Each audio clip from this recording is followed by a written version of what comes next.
Cheers, Simon Sensei. Cheers. Oh, we both on wine. I am drinking pink Prosecco. Oh, nice. See, I normally drink Cava, but I'm drinking just rosé, a plain, boring rosé in Rosé. But I'm sticking with it's because I'm so confident in myself that I can drink drinks like this. Really? Well, let's see how that works out for you. Cheers.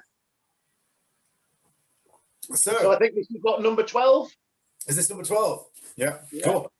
And we're going to take a slightly different approach this time, aren't we? Rather than asking each other questions, we have topics to talk about, which, to be fair, is basically what we've been doing anyway. No, it's completely revamped. We've freshened it up. Push it now, push it. Whole new idea. We looked at the show, talked to our producers. We've gone for this new angle. Okay, yeah, to get the younger demographic. Yeah. Don't ask me a woke question. Yeah, for fear that you might be cancelled. Yeah. No, actually, I'm fairly good on that now. But yeah, we're not ones we're talking about back in the good old days, are we? Too much. That's true. I don't think that. Yeah. I've got nothing to say about the good old days.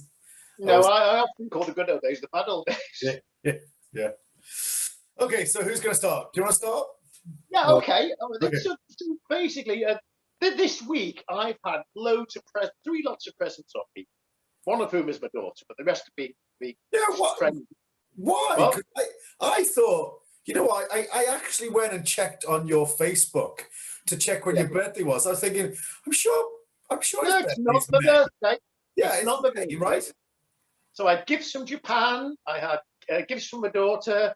I had gifts from a dear friend, Matthew Last, who is my student.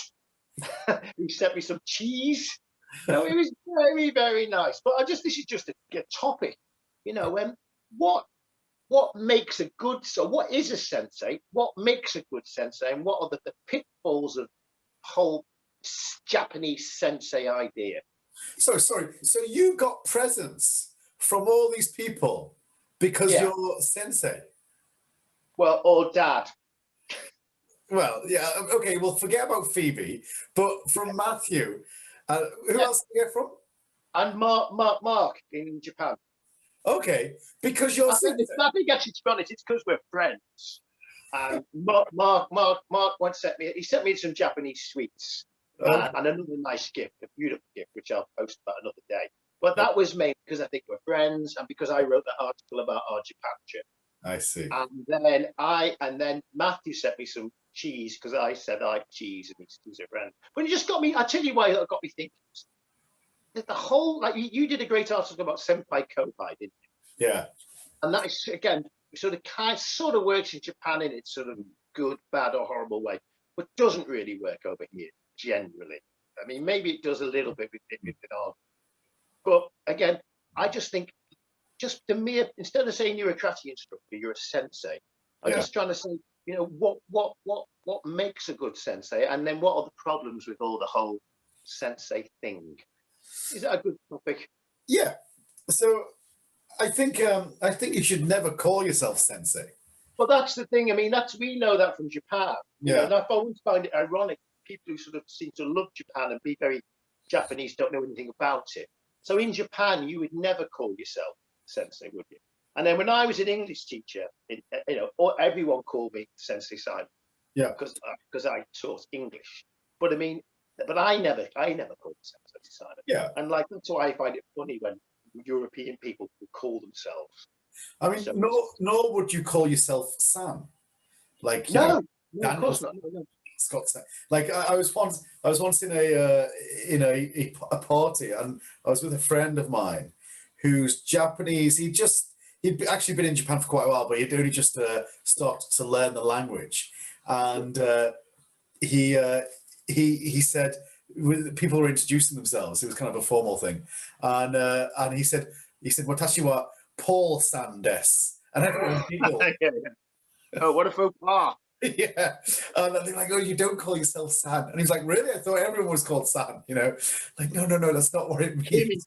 Kim in Korea, everyone's called Mr. Kim in Korea. Yeah. But it's like saying, I am the honorific Scot. Yeah, the most honourable. Yeah, Yeah. but also then in Japan again, everyone calls themselves by the second name. Everyone is referred to by the second name unless you're in the family. So Yeah. we seem to have that. Our Japanese friends. I call all my Japanese friends by their sort of first, what we would call their first name, their second name, their non-surname. But everyone else, I'd be Langley, and I'd be Bly, you'd be Langley, and yeah. But also, it's not their second name, because in Japan you go by it's your first name, which is like, let's say Nakayama Sensei, Nakayama Matsutoshi. Matsutoshi. So it is Nakayama Matsutoshi. It's not Matsutoshi Nakayama. And so you go by the first name. So in here we're Scott and Simon, and in Japan it'd be Nakayama, or it'd be Tanaka, or whoever. And so that's a really big misunderstanding. They just kind of they can't people have this like ethnocentric view of life. Like they can't see it through the English filter. Yeah. So although they're trying to be Japanese, they still look through it as through an English filter.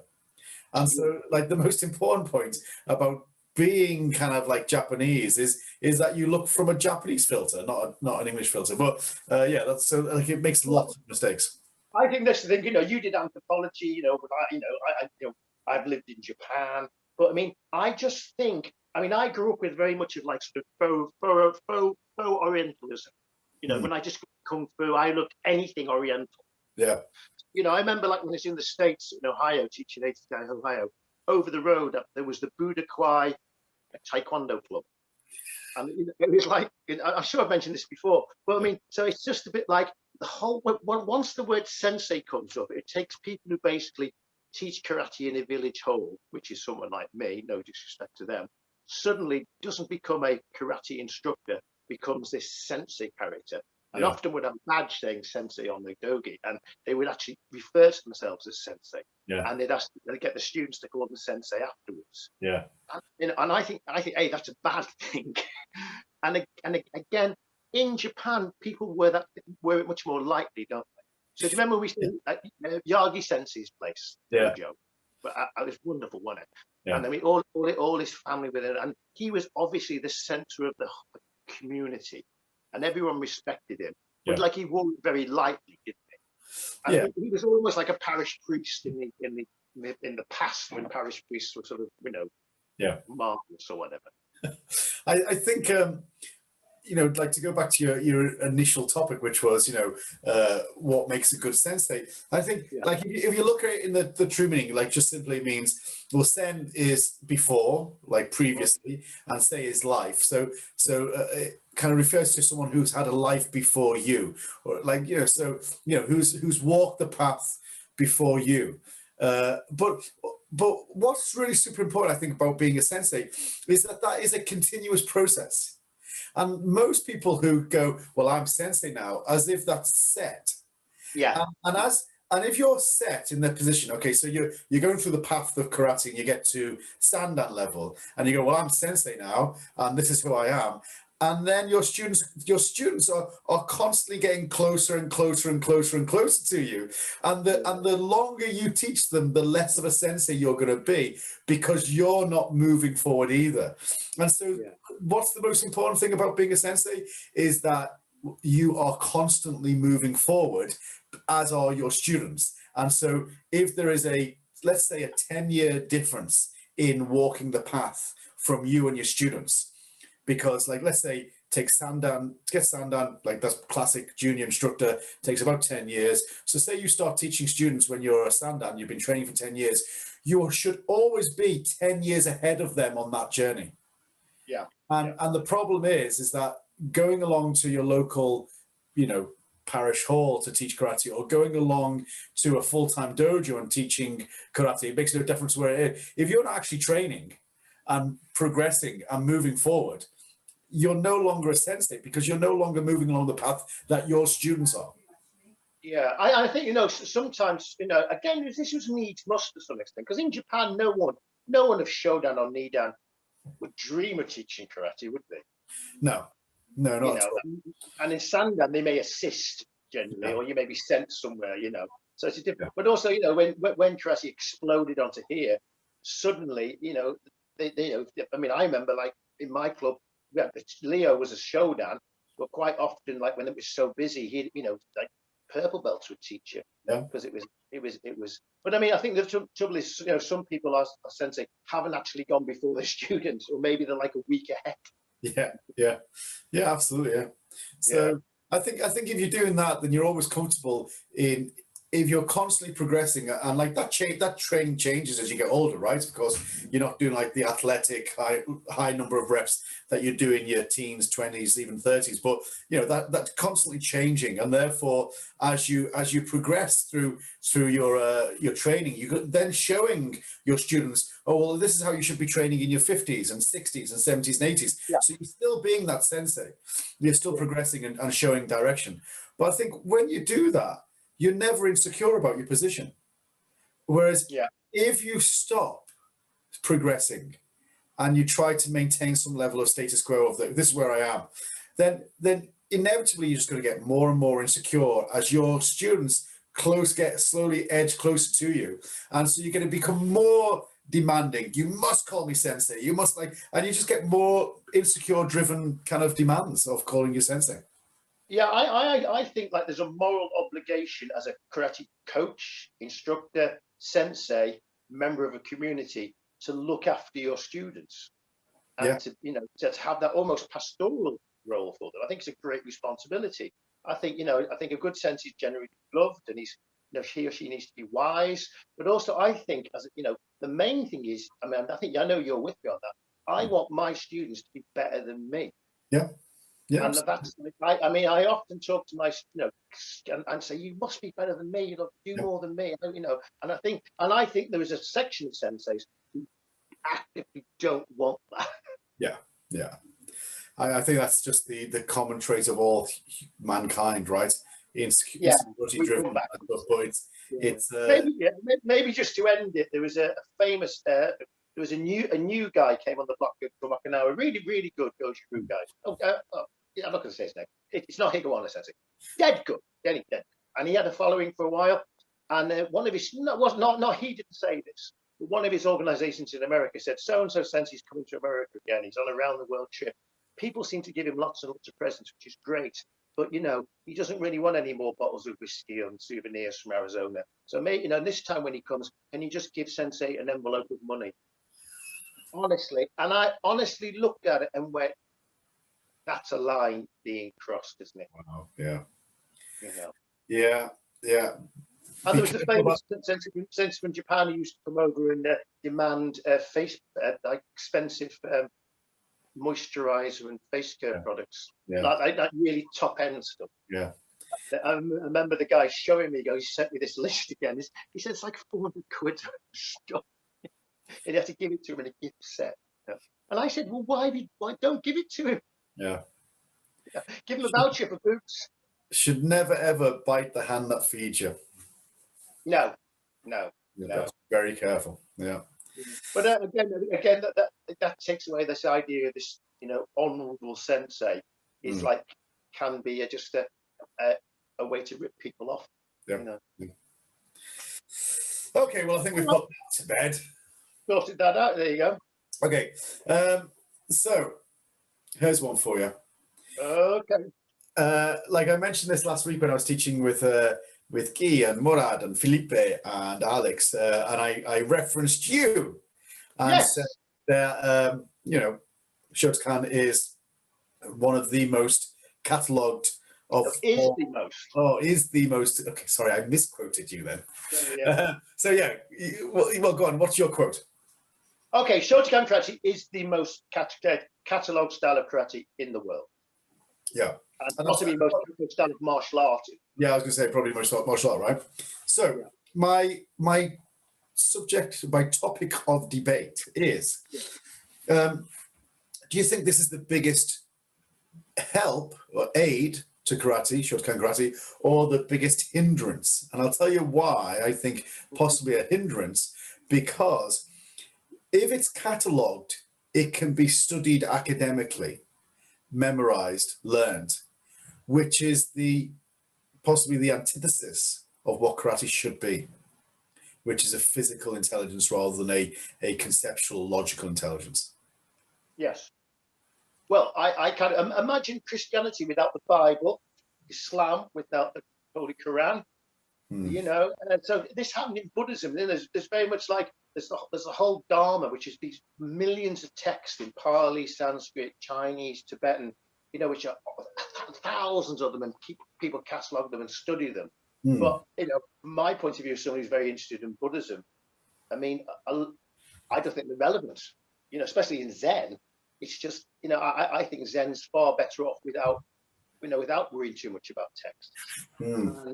And in Zen, a lot of, say the Diamond Sutra, for example. Diamond Sutra is famous. You know, it's a very complicated sutra about emptiness. But I saw recently, someone talk about the Diamond Sutra only works as a meditation, as a mantra. So if you chant it, you know, it works that way. But as a sort of piece of dogma, you get lost in it. So I suppose in terms of karate, the first Shotokan karate book that came out in English was Nishiyama and Brown's book, Karate: The Art of Empty Hand. Okay. That caused massive jealousy from Nakayama Sensei. Oh, so really? he wrote karate. Yeah, he wrote. But the first person to write a mainstream book in karate, there were a few before that. But the first big English language book by a Japanese was Masayama's. This is karate. And this just became like a war, you know, like a propaganda war. Masayama was brilliant at sending, you know, he branded it the strongest karate and sent it out. But his karate was very dramatic. So his book has pictures of chopping wood, punching ice and stuff.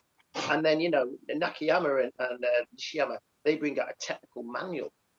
So already there was a divide there. So I suppose, like all things, there's too many interpretations now, and also because it's all set in stone.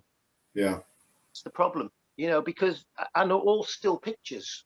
Like you know, there's a whole problem with do you like this? Stop, close your eyes, open your eyes. Ta-da! Yeah. You know, there's no in between. So it's a double-edged sword. It was a good thing because it inspired people like me to train. You know, and then Karate Do Koyohan came out again, and that came out by Oshima. And Oshima didn't like Nishiyama, and Oshima wasn't in the JKA. So all these books were literally propaganda. It's a bit like you know, Karl Marx writing something, and then Lenin writing his thing, and Mao writing his thing. It all became these dogmatic works of propaganda. Yeah. So would it be better without it? It's a good question. It's hard in this. I mean, I think you know, would we be better off without a million versions on YouTube of terrible showdowns?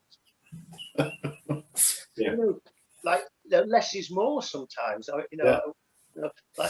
mean, again, back in the day, there was a Super 8 film came out of Nakayama doing karate.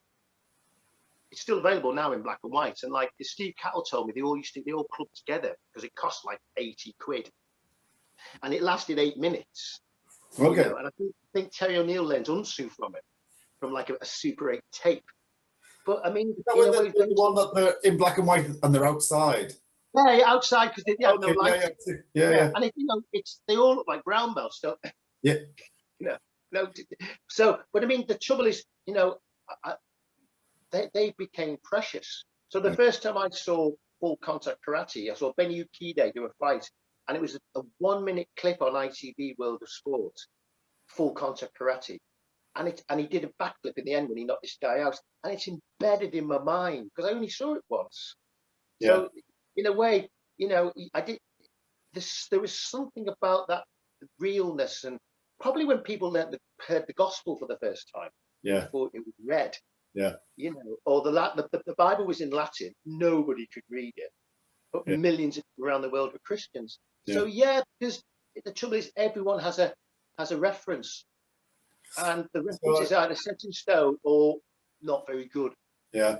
So the reason why I bring that up is because recently I was teaching a seminar online, and I was teaching a bit of kata, and I was teaching a kata, and I was going through it quite in quite a lot of detail.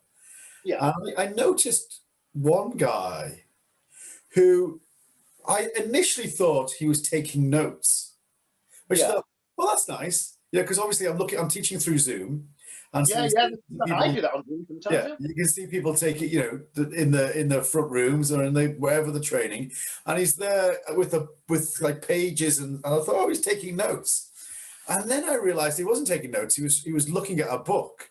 Ah. And then he starts like normally, okay, guys, you try that out. Any questions? Yes, Sensei, I have a question. Yeah. Are you doing this or this? Because in Nakayama Sensei's Best Karate, he says do it this way, but you're not doing it this way. And I'm wondering why you're not. And Yeah. like, he just kind of like, it didn't keep on going on. But, there was a number of times that I could see he was completely ignoring what I was saying. Because in Nakayama Sensei's Best Karate, it says do it this way. And even though I justified what I was doing, explained it in detail, talked about the evolution of kata, talked about the evolution of training methods, and like, even though I said, well, best karate, great thing, but it's one point within a whole spectrum of development of karate. Yeah. And you're choosing one point to latch onto, and that you should be careful about this because knowledge is constantly evolving and constantly getting bigger rather than being set. Completely ignored. And I just thought, yeah, I Sorry, go on. just thought, that is like the death nail of knowledge is a belief that you know everything. Well, that's called like fundamentalism. Yeah. That's the trouble. I mean, you know what? The New Testament is a different religion from the Old Testament. Yeah. It's a very uncomfortable fit because the Old Testament is a religion of violence and a scary, powerful God, and the New Testament is a testament of love. Yeah. So, and that same bloke could have had someone else over his shoulder looking at the 1958 edition of Karate Do Koyohan, saying no, it's been done indifferently. And then somebody could be looking at Gichi Funakoshi's Renten Goshin Jitsu with the drawings, saying no, those stances are way too high. Yeah, that's the trouble. The other trouble is that you get a lot of people, unfortunately, say someone looks at a book like Best Karate, then some other random person will make his version of it because it's ego. Yeah. I've seen lots of books by people you've never really heard of, and who maybe should have done it for their own dojos. Basically, here's my version of Ian Shodan. Yeah. And I suppose they do that on YouTube now, but there are even more books on Shotokan karate where that happens. I think the thing you forget about karate is, say if you go back to Okinawa, you've got Naha-ti, Shuri-ti, and Tamari-ti. You've been to Okinawa; it's very tiny. Shuri is a part of Naha. Tamari is another part of Naha. You can walk it all. You can all walk. So it's like a small town in any country in the world where you're watching this. And all of them people, none of it was written down, so it was an oral tradition. And each Naha-ti had a million variations as well. Yeah. So people would talk about, I don't know, Senaha Sensei does his version of Goju. Jundal can do a different version. Higawana does a different version. And that's kind of cool, isn't it? Yeah. We like that. So I quite like the fact that there is no absolute Goju rule. And I've said this before. I mean, Weishiru got really, they had all the different teachers, slightly different style depending who taught it. So Chojo Miyagi famously only taught different students different kata. Oh, really? Taught kata, yeah, which is great. So basically, he only taught. People claim he learnt the whole 12 kata off him. Yeah. And there's not many people who claim that, and those people who do sort of are questioned. So quite well, basically, you do 3 years one kata, you do Sanshin. After you've done Sanshin, if you're a big guy, you do something, little guy, you do something else. Yeah. So it was very bespoke training. So Weishiru realized that all the teachers in the tiny Weishiru Naha-ti world had slight variations, and they wrote a 700-page book, about 700 pages. I think, and it's really expensive. I'd love to have it. It cost about 500 quid. And he sat down and he tried to detail and catalogue sort of dynamic karate style, even with foot positions, of the whole Weishiru system, because he felt like it was important to do, because that's what everyone was doing.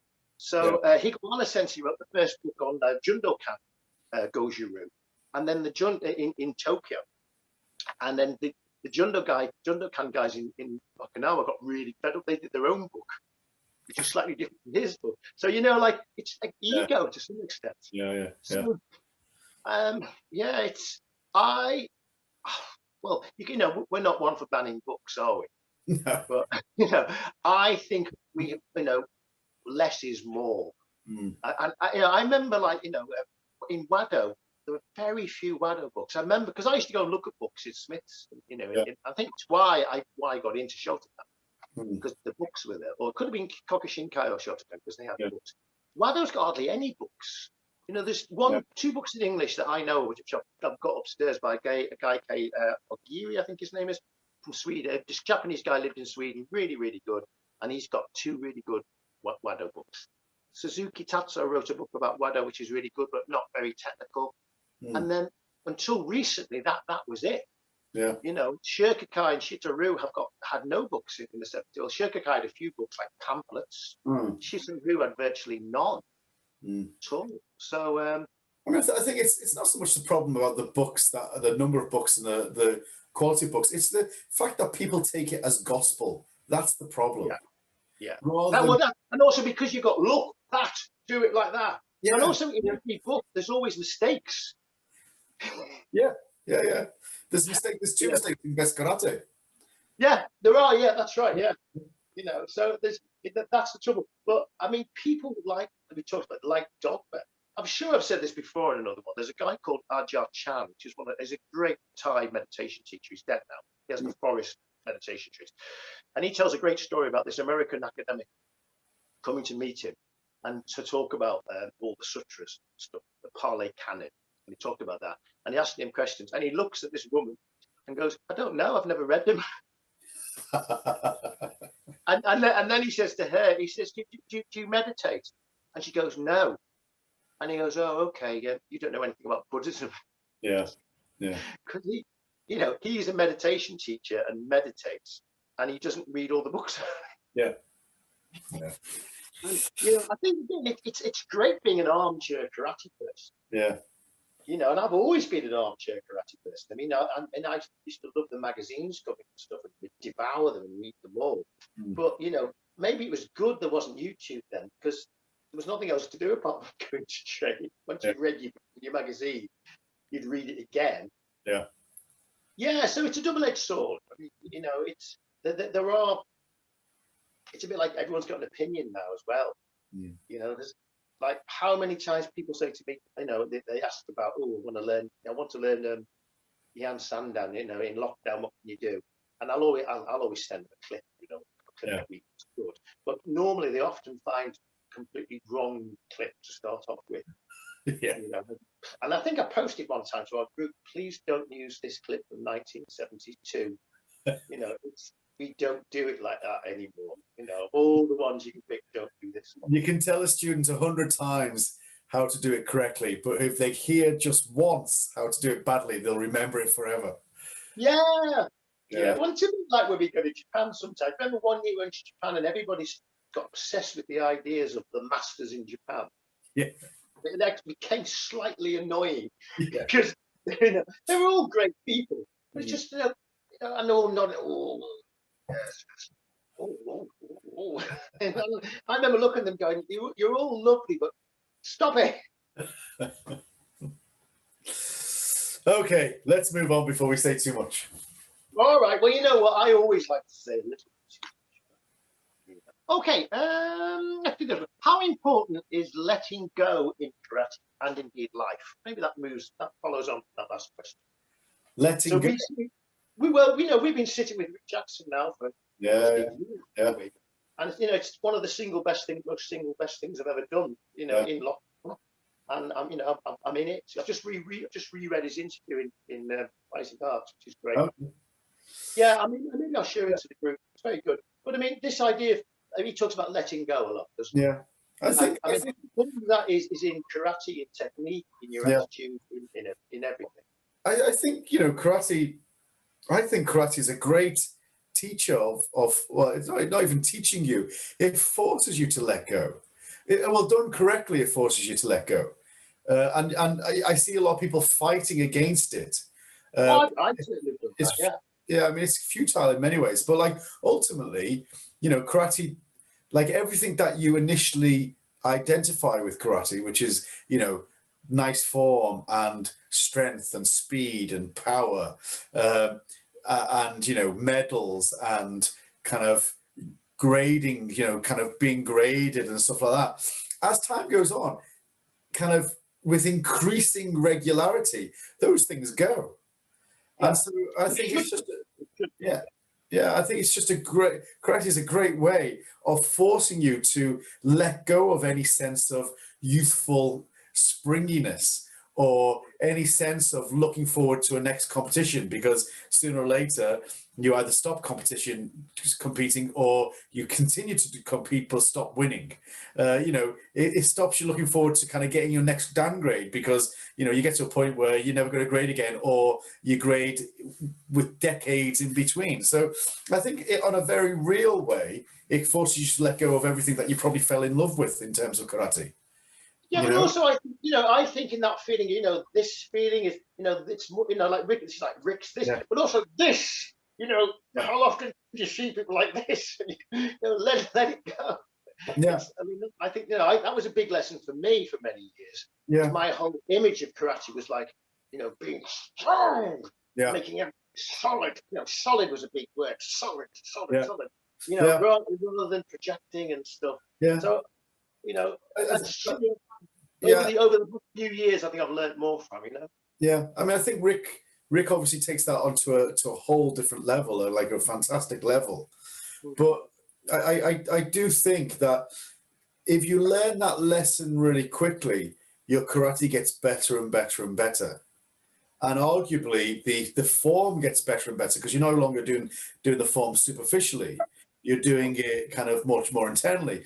And not only do you get better in terms of the form, but also speed, because you start to kind of let go of that need and that desire and that want to be fast, and you just go. It's like, you know, I don't want to, well, I was going to quote, I'll quote Rick Horton Sensei quoting Jonathan Livingston Seagull, you know, saying, speed is being there, you know, and like, it's not about your need and the desire to be there. It's just being there, and like that stripping away of effort and kind of finding the form you want, finding the flow you want, and seeing how you can do that with the minimal effort. I think like that is all about letting go. And you see people fighting the desire to, or fighting their inability to move fast, fighting their inability to not compete. And the more they fight, the worse they become, you know. It's and so I think karate is great at teaching you to let go, but the biggest problem is that people get kind of almost intoxicated by the superficialness of karate. That is, I'm a strong black belt who's just won a championship, and that's intoxicating, and they spend all their karate life trying to recapture that, and actually it's just gets increasingly more difficult, to the point of impossibility to achieve that. Yeah, in Buddhism it's called clinging. There's a meditation on clinging. Yeah. You clinging, holding, clinging, and you see things clinging, and it's literally letting go. And I think, you know, I think this is important, not just in karate or in our karate life. So, like, you know, the other day we were quite busy yesterday on doing stuff. And I think I rang you one too many times because I was so involved. And the minute I put the phone down from you, I thought, you know what, stop it. Yeah. You know, let it go. It's a really good lesson for me, actually. I was so consumed in stuff. And I said, you know, what will happen will happen. Yeah. There's nothing I can do about it. And it was a really good lesson. It was like, okay. And I think one of the things about all these lessons, they keep on, you need to repeat them again and again and again. And I hope karate will do that for you. Yeah. You know, don't beat yourself. Don't try too hard. Yeah. And, you know, but that's that sort of wonderful enigma that, you know, you can, like you talk about lazy karate. You can only do lazy karate if you run the whole mill of doing really unlazy karate. Can't you? Yeah, That's absolutely. the zen of it. That's the beauty of it. Yeah. Because I think that's why something like Tai Chi is so amazing, or crap, Yeah. or Aikido. The top level of Aikido people are amazing. Yeah. But to make Aikido work, you need to be like really, really brilliant at Aikido. Yeah. Otherwise, it doesn't work. Yeah. And I think karate is quite good on that because you can be sort of okay at it. Yeah. And I think Tai Chi is the same. Tai Chi, some of the best Tai Chi, one best Tai Chi person I've seen was amazing. Yeah. But, most Tai Chi people are lovely, but they don't do martial arts. Cool. Okay. All right, then. That's all right. Thank you. Okay. Who answered that? Was that? That was my question. Oh, that was quite a large glass of prosecco there. Well, another drink break to get another one. Yeah. Okay. Community. How do you create a community within your dojo, within a dojo? And I would argue, well, okay, and the follow-up is creating a community in the dojo. Is that the same as creating a community within a national or even international organization? Well, really good question. I mean, I think maybe people like you and me find creating a community in our dojo, kind of really easy. Yeah. To be honest, I mean, I found it very easy. I mean, this sounds trite, but it's really important. I mean, ever since I started karate, we'd all go to the pub afterwards, and we'd have shandy. I remember I'd been young and having a shandy, and that immediately made it different from just like a keep fit club. Yeah. So it made it. We were all on a journey. So like your dojo, my dojo. I mean, we've got really good communities, and it's because it's not all about the karate. Yeah. So my thing about community is, as long as you do karate, you're in the gang. Mm. Like recently, not recently, nothing's recent. Now, recently, one of the mums in our club had 2 kids stopped coming. And then she sent me a message going, I miss you guys. I miss going to the pub and going to competitions and stuff.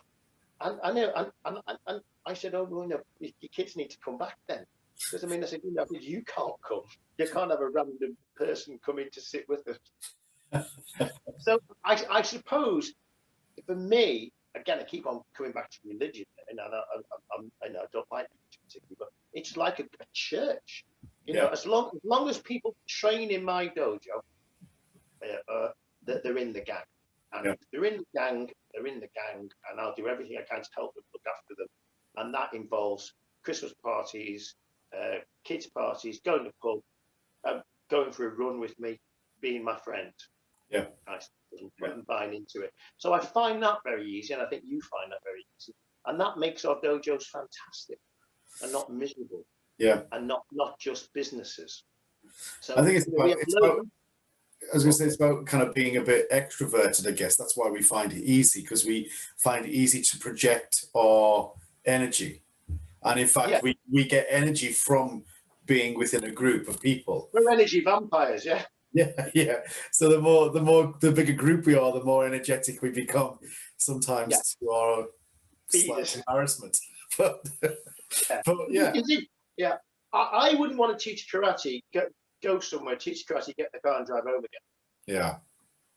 I mean, I do sometimes, tired and stuff, obviously. But, generally, I'm more than happy. I want to sit with people and talk to them and have fun with them. And then, we go for a meal and stuff, So, and it's good for business because it's a dojo, but it's also, it's our life, isn't it? I mean, I love coming to Dublin. I mean, because it's full of fun. Yeah, I think.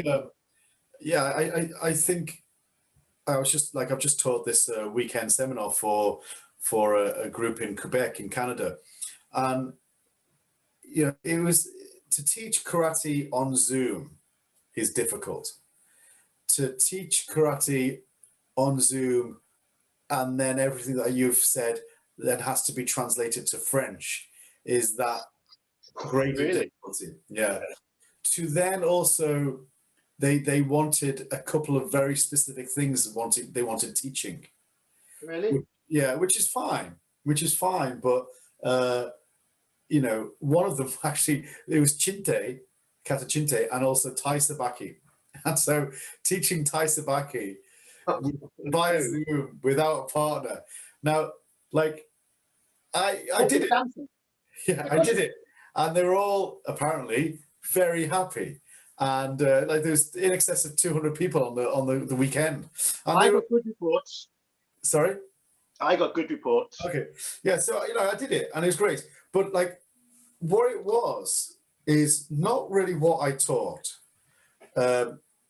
It wasn't kind of like, you know, okay, I thought about what I was going to do and I had kind of ideas and I did it.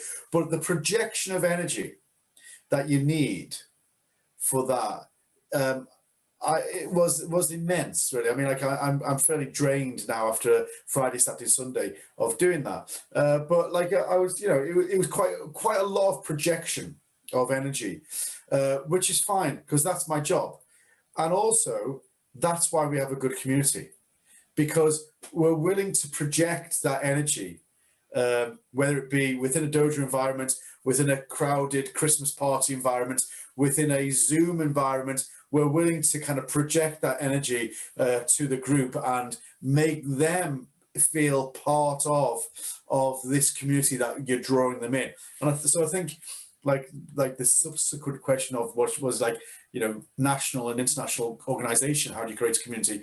It's just being able to project that energy and make them feel that they are part of your karate life. Yeah, I mean, we know, thankfully, you know, because of you. I mean, I remember when I taught in America for the first time. I felt that was my turning point in my. I felt I'd arrived. I mean, that was a big challenge, and I definitely projected myself and was definitely exhausted when I came back. But it was exhilarating, you know, to have a class of people who I'd never met. Like, you know, that's someone. Oh, there's a seventh down at the back over there. Oh God, and there's like 4 kids as well. Oh God. To do, and what you want me to teach like 4 hours, really? Yeah. So it was very good. And somewhat Ota Sensei said to me a long time ago now, he said in an interview, he said the difference is in Japan the students create the energy, in the West the sensei creates the energy. Is that true? I don't think that's true. I don't think it's true. I think maybe because he's Japanese, he sees it as, you know, a Japanese dojo is very different and everyone's going to do exactly what you tell them to. No one's going to ask a question. And everyone's going to, I think that was maybe from his. I think maybe, I mean, like, who can say what he's thinking and his experiences? But from my experience, that's not true. Teaching in Japan and teaching in the West, classes were exactly the same. I think it depends how comfortable you are. If you're comfortable teaching in a foreign language, like I was fairly comfortable by the time I left Japan, and I was fairly comfortable teaching in Japanese, and so so like, you know, it's just that natural thing. Energy happens. Energy is not given or taken. Energy is created, and there's energy that's created within the class, and so that happens between the instructor and the student. It's not one way. It's not the student kind of giving energy to the sensei or the sensei giving energy to the student. It happens in like working together. So I think depending on how comfortable you are within the situation will kind of help or hinder that energy between the student and the instructor.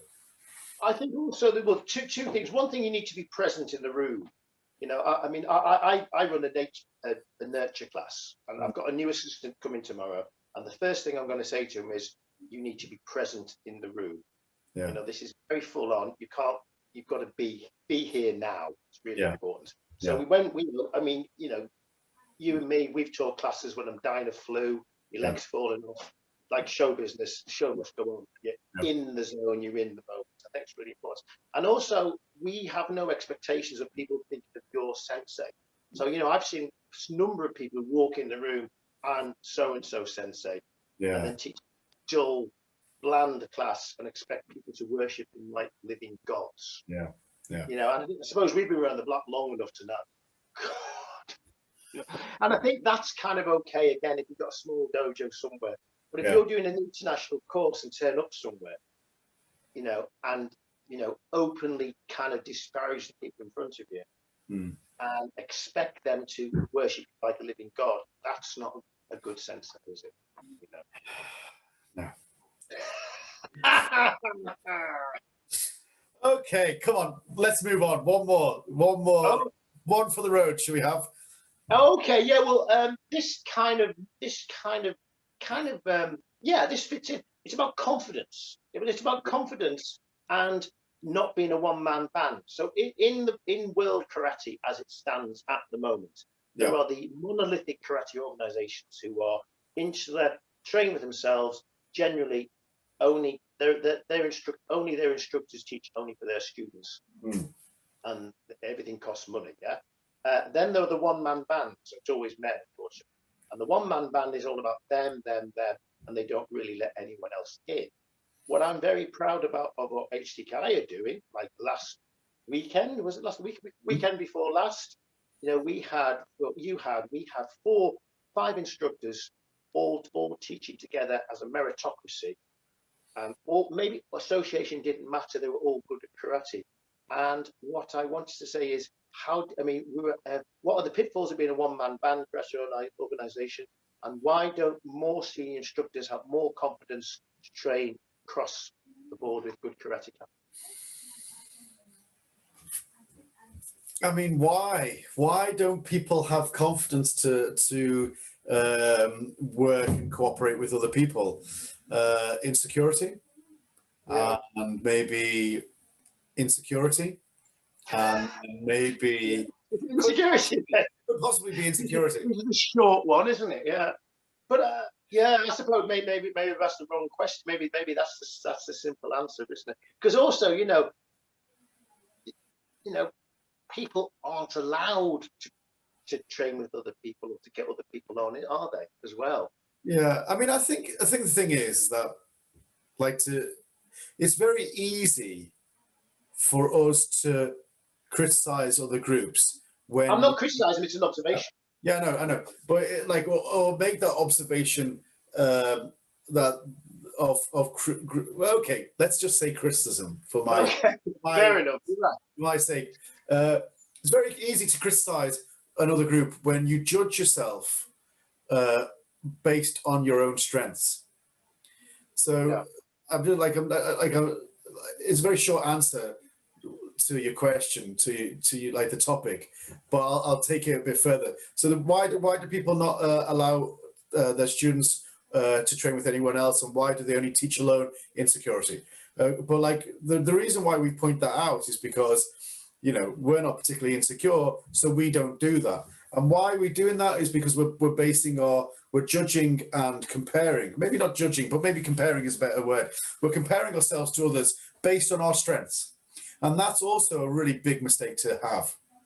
What we shouldn't do that, because what we could be saying is why do the okay, let's say the KUGB, why do the KUGB have a 5-man committee team that are world class and we don't? Yes. Okay, very good question. Yeah, very good. We wouldn't ask that, but we wouldn't make that comparison. No. And there's a whole host of reasons why we wouldn't. Like the HDKI is 3.5 years old. You know, we're kind of progressing, we're developing. And historically, they've been the biggest organization in the UK for well over 50 years. But my point is that I think we should always recognize our strengths, but more importantly, recognize the strengths of other groups. Because if we recognize the strengths of other groups, then we use that as a rival. So we're not trying to beat them. We're not trying to beat them and say, okay, let's see if the HDKI is better than the KUGB. And let's use this criteria. The criteria of, is the HDKI better than the KUGB? The criteria is how many people within the organization feel that they can pick up the phone and call the chief instructor. Yeah. You know, let's use that criteria, and whoever's got the most percentage-wise, that's the best organization. Because then for sure, HDKI is the best organization. Yeah, but who'd win in a fight between JKA Worldwide Yeah. SKI in a pitched battle, no rules. Yeah, but so my point is that when you start comparing, That's good. That's good. Yeah, yeah. yeah, when you start comparing yourself between, you know, one group and another, it's a zero-sum game. One Yeah. will win and one will lose. Yeah, yeah, yeah. Whereas I think the best thing that we need to do is have that sense of rivalry. So Yeah, we're we're talking about this. not trying to beat, we're trying to constantly rival each other. Yeah. And so our rival, I mean, I'm using the KUGB, but like, let's say the HDKI GB and the KUGB are rivals. And if that rivalry is used correctly, each side will use the other to spur them on. Okay, so we're good at kind of communication and community feeling. And the KGB aren't. I mean, I'm saying the KGB, but like that, it might not be true.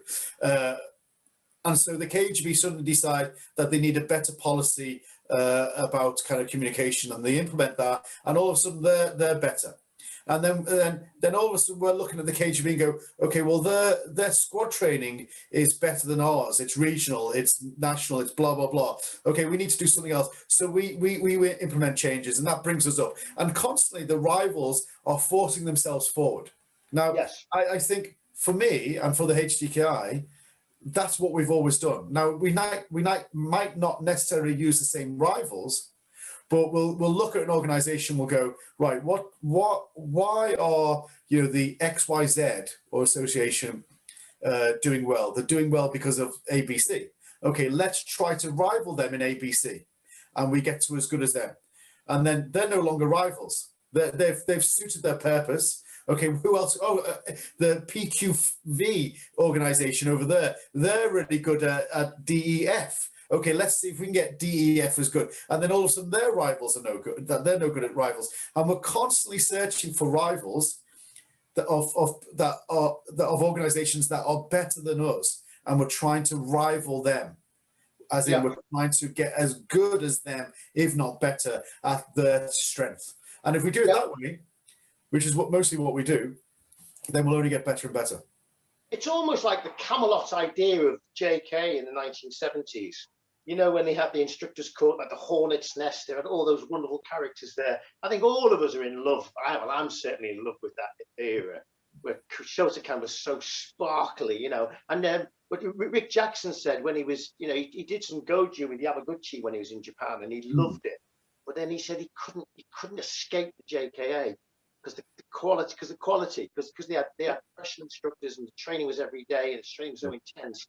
He said he just couldn't pull himself away from it, because it was that's what it was. Yeah, I think that's a really good way to look at it. I suppose what I'm trying to say is I just love the fact that we can train with people from different organizations, and we can make people great. Yeah. And I often think it's really sad that, you know, I don't know, you're not allowed to train with some people, or you can't train with some people, or you know, or you know, it's a lack of vision really, where there's less cross training. Yeah. And also like you know, I think never. I mean, I don't you know, HDK. I don't think it's just you, is it? I don't think it's a one man. No. Yeah, it's a community. So, you know. Absolutely, yeah. Yeah. And so that's what we're good at. I mean, that's what we're good at, and the other areas, then we're trying to improve. I think. Yeah, well, definitely with the squad. I mean, you know, what's happened recently has been really. We've got some new members coming in recently who are very good international fighters and stuff. I mean, and I was talking to Paul Urban today, and that's really exciting, because, you know, we've got a tiny squad, and you know, work in progress, 3 years, it's great, but I definitely feel now, you know, it's time to move on. And of course, this is playing out within all 17 countries of the HDKI. Yeah. So that's the thing. It's not, of course, like we're using HDKI GB and KUGB as a comparison. But like this is playing out throughout all the countries. And some have greater strengths, and some don't have greater strengths, and some have greater weaknesses. And so all these things are going on. And I think, you know, it's about a framework of thinking. It's about how do you approach the progress of the organization on a international level, on a national level, and on a regional level, well, it's impossible to say, right, we need to be working on X, Y, Z, because that's not going to work, because X, Y, Z in the UK might be really important, but X, Y, Z in Mauritius is completely irrelevant. Yeah. So what is the important thing is, like, it doesn't matter what you're dealing with, but this is how you should think about it. If you think about it in these terms, no matter what you are working on, think about it, approach it in this way, and then it will improve. And so I think the one thing that we're good at, and I would argue possibly unrivaled, dare I say, is our approach, is our philosophy, maybe. I know, I agree. I mean, I've done a lot of phone calls this weekend, and like one of the things I always say to them is, if you think it's reasonable, there's a very, very, very good chance that we'll think it's reasonable. Yeah. Okay. Yeah. And that's, kind of, quite refreshing for people, really.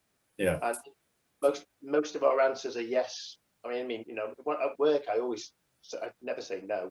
I say maybe, but, never say no. I always say yes, maybe. Yeah. Oh, there you go. That's a good. I mean, that was a nice twist to that answer. Yeah. That was good. No, it's good. It was good. Yeah, it's good. So shall we finish on there? I know that we haven't got finished all our subjects, but we've been an hour, and I have another appointment that I have to go to. Right, well, just before you go, can you tell me what's this 24-hour thing you're doing? I don't know. Well, it's okay. First of all, I'm not doing 24 hours. I'm doing 45 minutes of the 24 hours. Okay. And so it's the WKMO, which is the World Karate and Martial Arts Organization, which is, well, it's not headed up by, but one of the senior leaders of that group is Paolo Blafio Sensei. Who's brilliant. Yeah, it was brilliant. And so he's asked me to teach so it'll be different styles of karate.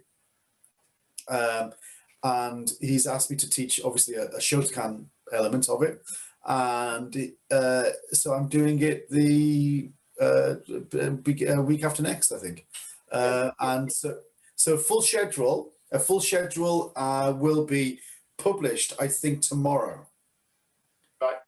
And last question is, next weekend you're doing the HDKI Nidan and Sandan syllabus. Loads and loads of interest I've got off people. And I think that's great. I think it's really good to have it, to have you just going through clearly, this is what you need to do to pass your exam. I think it's great. Yes.